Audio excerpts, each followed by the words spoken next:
Carl Andrew Spaatz, June 28, 1891, July 14, 1974, was a pivotal figure in American military aviation. Renowned for his leadership in World War II and as the first Chief of Staff of the United States Air Force. Below is a comprehensive overview of his life and military career. *** Personal background of Carl Andrew Spaatz born Carl Andrew Spaatz on June 28, 1891, in Boyertown, Pennsylvania, to Charles Bush Spaatz and Anna Amelia Muntz. His family was of German descent, and his father was a printer and local politician, serving briefly as a state senator. In 1937, Spaatz added a second A to his surname at his wife's request to clarify pronunciation. Education. Attended Perkiomen Preparatory School in Pennsylvania before enrolling at the United States Military Academy at West Point in 1910. Graduated on June 12, 1914, ranking 57th academically and 95th in conduct out of 107 cadets. He was more adept at bridge, poker, and guitar than formal studies. Marriage and family. Married Ruth Harrison in 1917. They had 3 daughters: Catherine Taddy, who served with the American Red Cross during World War II, Rebecca, and Carla. Ruth outlived Spaatz, passing away in 1989. Military career. Spaatz's career spanned the early days of military aviation through the establishment of the U.S. Air Force as an independent service, marked by significant contributions to air power strategy and leadership in 2 world wars. Carl Andrew Spaatz's service during World War I. 1914 to 1918 marked the early phase of his military career, where he transitioned from an infantry officer to a key figure in the nascent field of military aviation. Below is a comprehensive account of his World War I experience, based on available historical data, focusing on his roles, contributions, and notable actions during the conflict. World War I. 1914 to 1918 was a global conflict centered in Europe, involving trench warfare, emerging technologies, and the first significant use of aircraft for military purposes. Aviation was in its infancy, primarily used for reconnaissance, with limited roles in combat and bombing. The U.S. entered the war in April 1917, and its air forces, part of the Signal Corps, were underdeveloped compared to European powers. Spaatz's involvement came at a critical time as the American Expeditionary Forces, AEF, sought to build a capable air arm under challenging conditions. Spaatz's World War I military service upper war preparation, 1914-1917. Initial military role. After graduating from West Point in June 1914, Spaatz was commissioned as a second lieutenant in the infantry and assigned to the WWII 25th Infantry Regiment at Schofield Barracks, Hawaii. From October 1914 to October 1915. Aviation training in October 1915.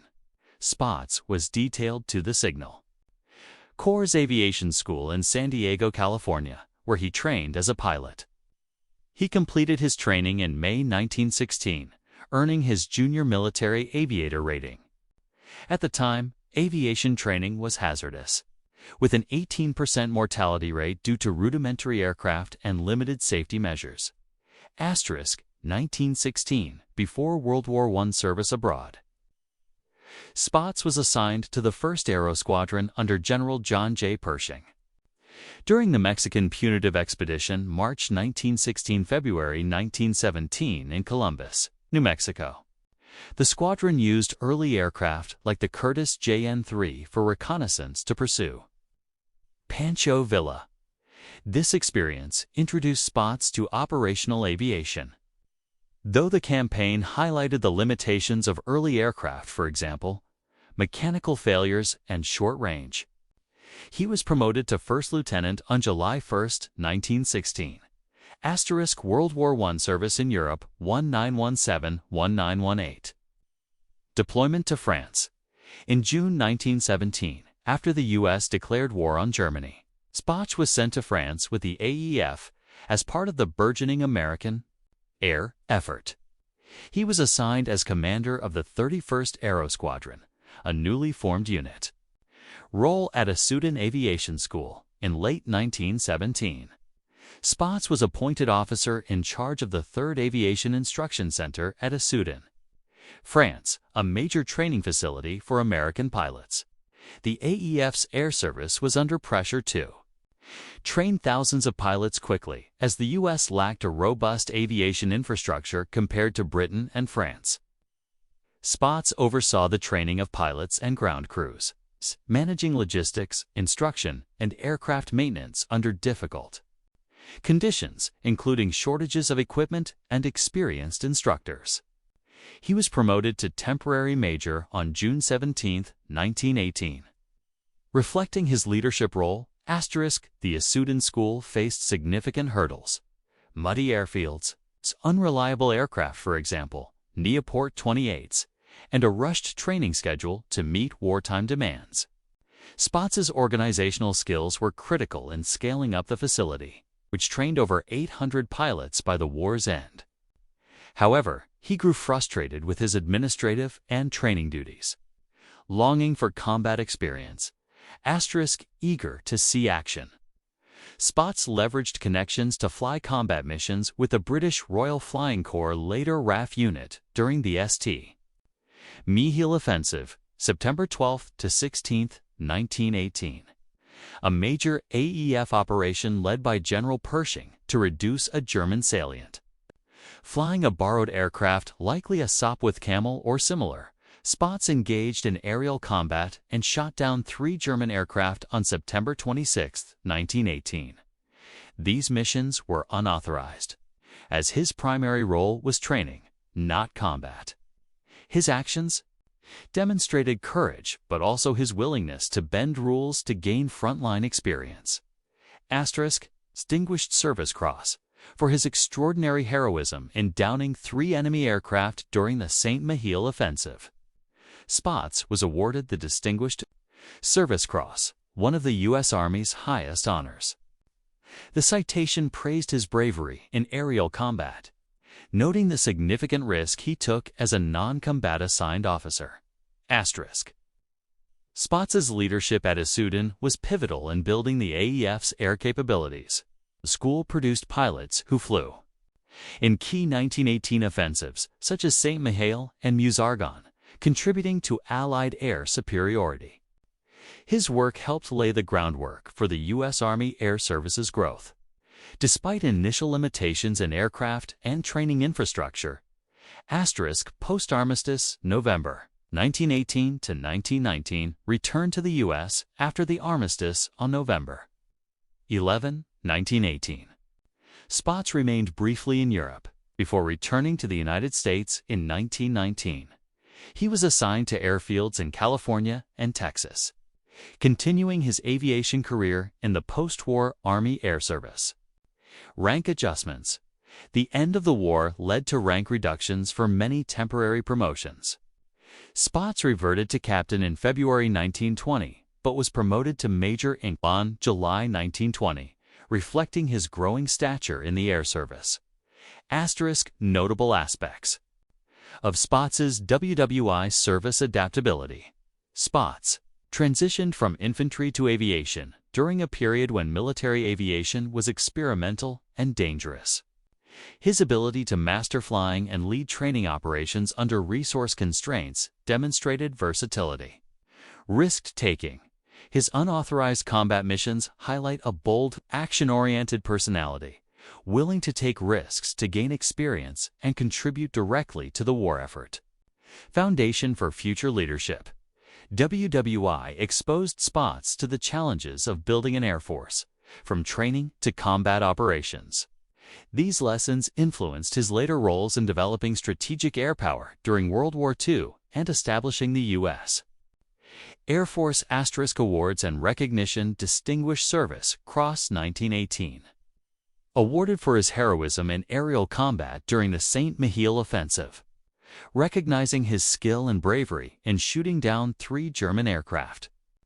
Temporary promotions. his rapid rise to temporary major during the war reflected his effectiveness as a leader in the high-stakes environment of the AEF's air service. WWII service. Spaatz's World War I service was a formative period that established him as a capable aviator and leader. His work at Asuton helped address the USS critical shortage of trained pilots, while his combat exploits showcased his courage and commitment to air power. These experiences set the stage for his interwar advocacy for aviation and his pivotal World War II leadership, where he shaped strategic bombing campaigns and the independent U.S. Air Force. World War II 1939-1945. Spaatz's World War II service was instrumental in shaping Allied air strategy, particularly strategic bombing, and he held key commands in multiple theaters. Pre-war roles assigned to the office of the Chief of Air Corps in August 1940. Appointed assistant to General Henry H. Hop Arnold with the temporary rank of Brigadier General October 1940. Became Chief of the Plans Division November 1940 and Chief of the Air Staff at Army Air Forces Headquarters. July 1941, named Chief of Air Force Combat Command with the temporary rank of Major General January 1942. In May 1942. Designated Commander of the 8th Air Force at Bowlingfield, transferring to England in July to prepare for American bombing campaigns against Germany. Appointed Commanding General of U.S. Army Air Forces in the European Theater July 7, 1942. With promotion to Permanent Colonel September 17, 1942. Led daylight precision bombing efforts complementing RAF's nighttime saturation bombings. In November 1942, under General Dwight D. Eisenhower, Spaatz reorganized Allied air forces in North Africa. Became commander of the Northwest African Air Forces February 1943 and the 12th Air Force March 1943 as a temporary lieutenant general. His forces were critical in reducing Rommel's Afrika Korps and supporting the invasion of Sicily. Karl Andrew Toohey Spaatz died on July 14, 1974, at Walter Reed Medical Center in Washington, D.C., from congestive heart failure. He was 83 years old. He was buried at the U.S. Air Force Academy Cemetery in Colorado Springs, Colorado, reflecting his legacy as the first Chief of Staff of the U.S. Air Force.